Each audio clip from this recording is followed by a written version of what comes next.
of the total population, equivalent to over 9 million people. Many policy and laws are to be adopted in order to improve the elderly's quality of life.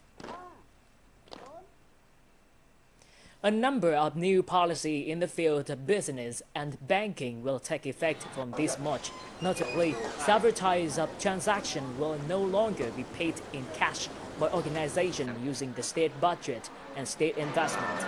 In addition, private businesses won't have permission to issue invoices for the sale of goods and services.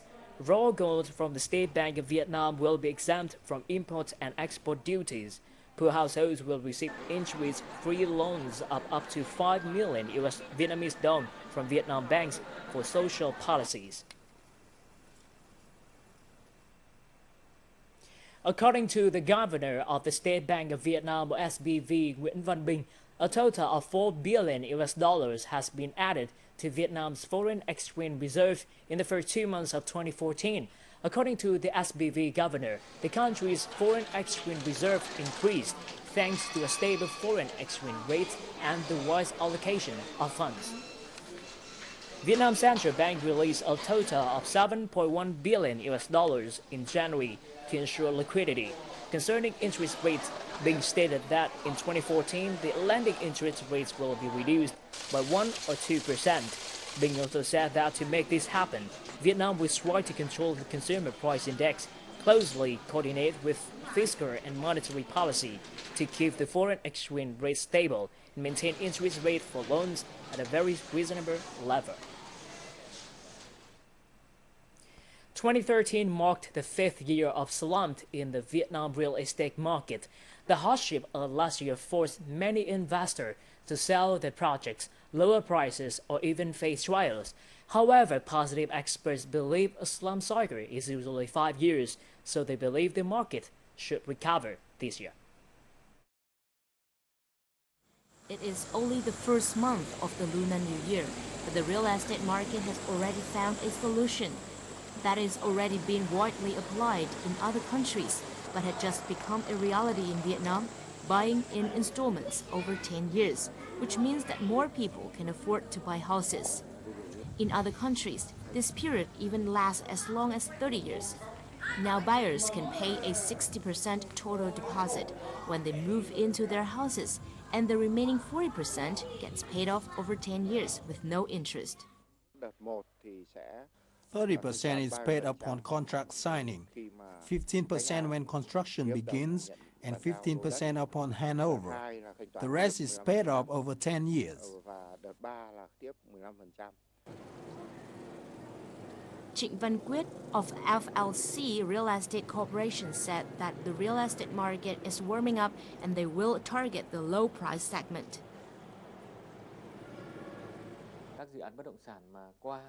There were virtually no customers at the beginning of last year, but since June, more customers have shown interest in buying a house. This year will be much better than last year. Enterprises are now certain in which segment they should invest. We have clear plans and strategies. Housing prices dropped by 20% to 30%, even 50% for some projects since they became available in 2011. However, the amount of the unsold real estate decreased by 25% in October last year compared to the first quarter of the year. Plus, the amended land law has also brought changes in policies that affect the market most. We must resolve the difficulties in real estate market as part of the national housing strategy in order to make more real estate available to low-income people. The Ministry of Construction has submitted a list of strategies to balance demand and supply in the market and to provide better social housing.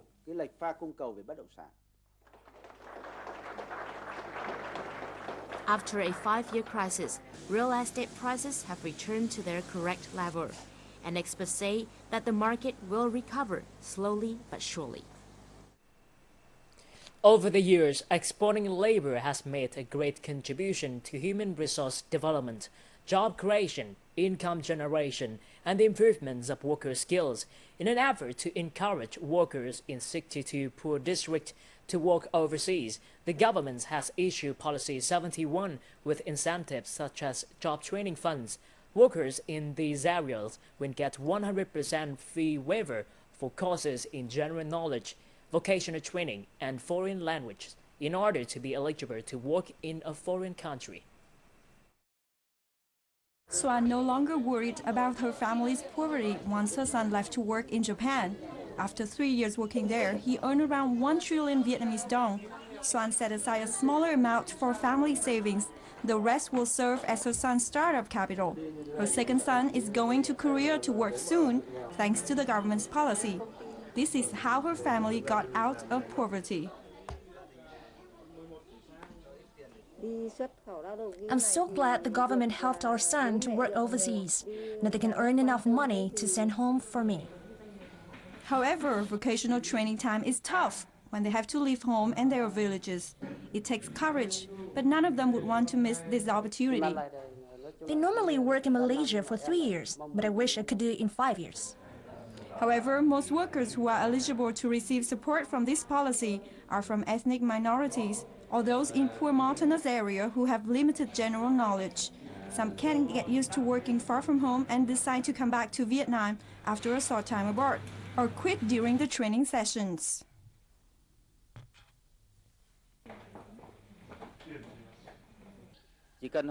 Training sessions are challenging. We have to work closely with them to make sure they can improve little by little. Exporting labor is considered an effective poverty reduction method for people in poor mountainous areas. For workers, this is a precious opportunity to access vocational training and generate a sustainable income, things they cannot have without government support. Vietnam is aiming to improve its tourism environment and in the process has received positive feedback from some major tourist centers around the country, including Hanoi, Nha Trang, Đà Lạt, and Ho Chi Minh City. So this year, the country will continue to promote strategy to improve the tourism environment and strive to make a friendlier and safer image for Vietnam tourism. A campaign for improving the tourism environment starts with a model of tourist support centers like this one. As envisioned, every locality which welcomes over 1 million visitors per year will have to establish centers like this. The Hanoi Center, for example, has helped visitors deal burglaries during their stay in the area.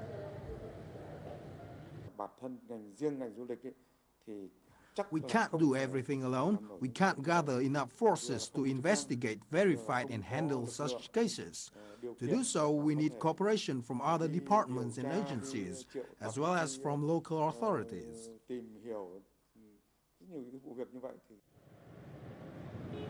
To protect visitors, especially foreigners, from cases in which cyclo drivers force guests to pay millions of Vietnamese dong for a ride of only a few kilometers is seen as one among important targets that will improve the images of Hanoi.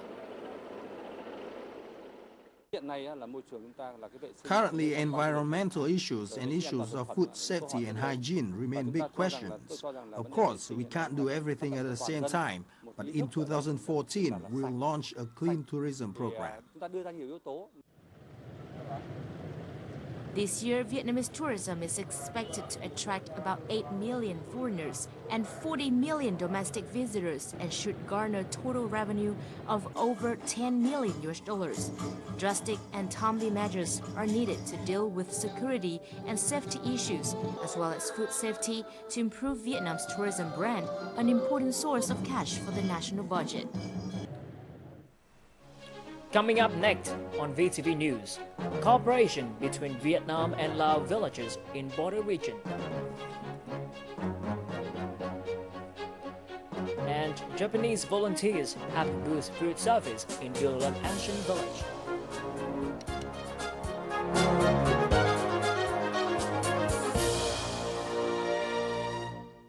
Exotic Vietnam is an intriguing blend of many charms. This land is where all manner of stunning landscapes await like a visual feast, rivaled only by the beauty of its people and their abundantly rich tradition and culture. Here is where you can relive the past in richest color or live it up in the bright lights of the big city. With so much more to offer, Vietnam is simply unforgettable. Welcome back to VTV News. It seems possible that the most dangerous days in Kiev are over. However, the Vietnamese community there is facing a new business challenge, seeing Ukraine is undergoing a double crisis, political and economic. Troshina market in Kyiv is one of the two big markets where many Vietnamese traders do their work. As opposed to the tense atmosphere in Freedom Square, down here is very quiet. The market still opens in the morning, but there are virtually no customers to serve. The 300 vendors here are worried that business will get worse day by day. We are most concerned about a lack of business. The price of the US dollar is rising so steeply and so fast. It is making things very difficult. The political crisis has led to a 15% drop in the value of the domestic currency. Salaries are paid late, customers are worried, purchasing power has been greatly reduced. All of this seriously affects the business of the Vietnamese traders here. Every business here is losing money. Some have even lost as much as 10,000 US dollars in the last 2 months, when it takes about a year to make 10,000 US dollar profit. Times are hard. Many of the people here went through the Russian Federation crisis of the 1990s, so they are more seasoned and stoic and ready to adapt. The political crisis is coupled with an economic crisis that make it very difficult for us here at Troshina. We try to help one another in order to get through this bad patch. According to Phạm Văn Bằng, chairman of the Vietnamese Association in Kyiv and vice chairman of the Vietnamese Association in Ukraine, the crisis has been going on for several months and has included almost daily ferocious riots, but no one here were harmed.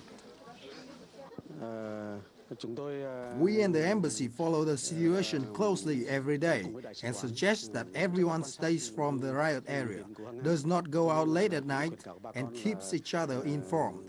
By doing this, we try to keep the situation under control. Bằng also said that Vietnamese in other cities are also safe. Nobody has been killed or robbed. The situation in Ukraine will continue to get complicated. Racism is another issue that exists in the city.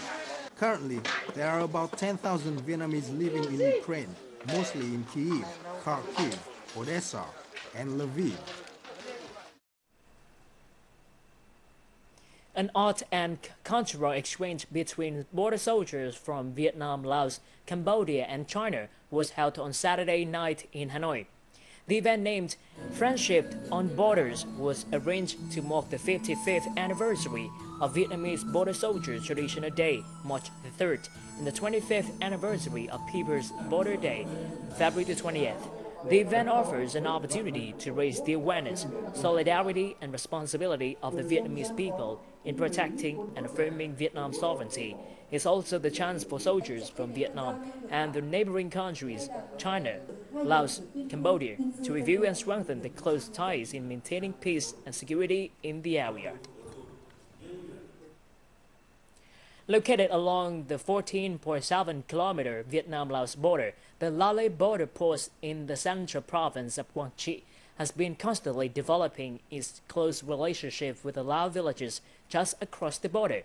This move plays an important part in border security management and the economic development of both nations. The festival to celebrate the bamboo crop in La Lây village, Đắk Rông district of Quang Tri province, is more crowded and bustling this year than it ever was before. This is thanks to the participation of the Lao people across the border. Since La Lây village is twinned with other Lao villages, people often enjoy get-together occasions like this. Ever since we signed the twinning agreement, people on both sides of the border have been actively helping the border soldiers in defending border sovereignty and security. Vietnamese soldiers have also helped us a lot. The lives of both Vietnamese and Lao people near the border has changed significantly since the agreement. Numerous economic cooperation projects have been developed to allow people of both nations to learn from each other and develop together.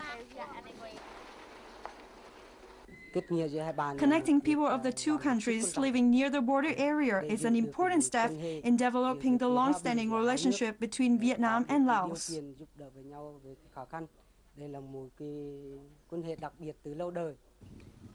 To date, there are 24 pairs of villages in Vietnam and Laos have signed the twinning agreements.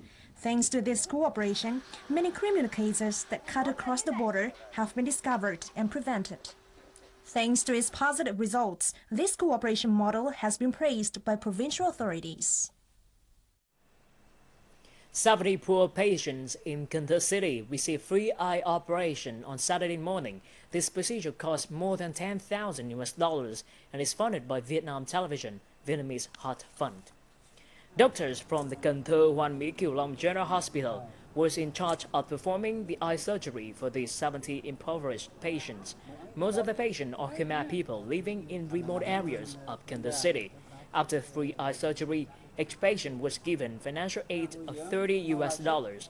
Over the past 7 years, Vietnam Television's Vietnamese Heart Fund has gathered more than $235,000 from local individuals and organizations dedicated to charitable activities nationwide. The Japanese Cherry Blossom Festival 2014 will take place on March the 8th and the 9th at the Vietnam Exhibition and Fair Center on Giang Vo Street, Hanoi. Organized by the Japan-Vietnam Cultural Association Foundation, fresh cherry blossom imported from Japan will be on display. The event will also feature traditional Japanese activities such as Kendo and Aikido martial arts, cosplay, folk games, traditional food, and Yosakoi dance performances by both Vietnamese and Japanese troops. This is a chance for people to find out more about the country, people, and traditional culture of Japan, as well as strengthen the relationship between the two countries.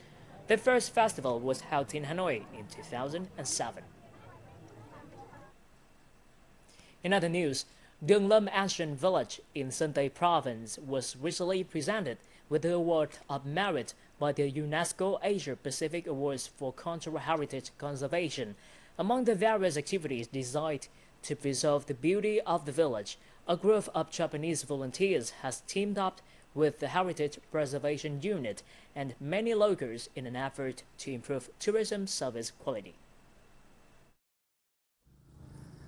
Yasuyuki Yoshimoto was a JICA senior volunteer who first came to Đường Lâm in May last year. He's currently head of the Foreign Office Support Unit of Sagami Group, which owns the largest udon restaurant chain in Japan. With extensive knowledge gained from many years working in the field of food hygiene and safety, Yoshimoto went to every restaurant in the village to guide locals on how to improve food hygiene. I told the staff in the restaurant how the Japanese process and preserve food. Then I demonstrated the whole process for them and later on worked together with them. Yoshimoto was always willing to guide and even work hands-on with locals on all sorts of jobs. For instance, stocking a refrigerator, kitchen cleaning, garbage collection, and reception attitude, as well as measures to better promote the restaurant. At each session, he would concentrate on new interesting things and, more importantly, impart useful knowledge to the people here. He helped us ensure food safety and hygiene in our restaurant. Our staff and I learned a lot from him. Besides, Yoshimoto helped the villagers to be aware of the value of local traditional products, the subculture that foreign tourists like to see when they come here. The traditional houses and the village ambience are among the great things that I hope can be preserved here.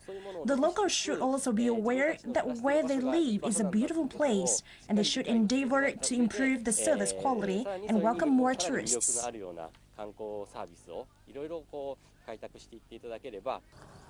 With such practical and meaningful activities, volunteers like Yoshimoto are helping locals in the Asian village of Đường Lâm to transform this historical relic into an attractive tourist destination. And now, let's take a look at the highlights of last week.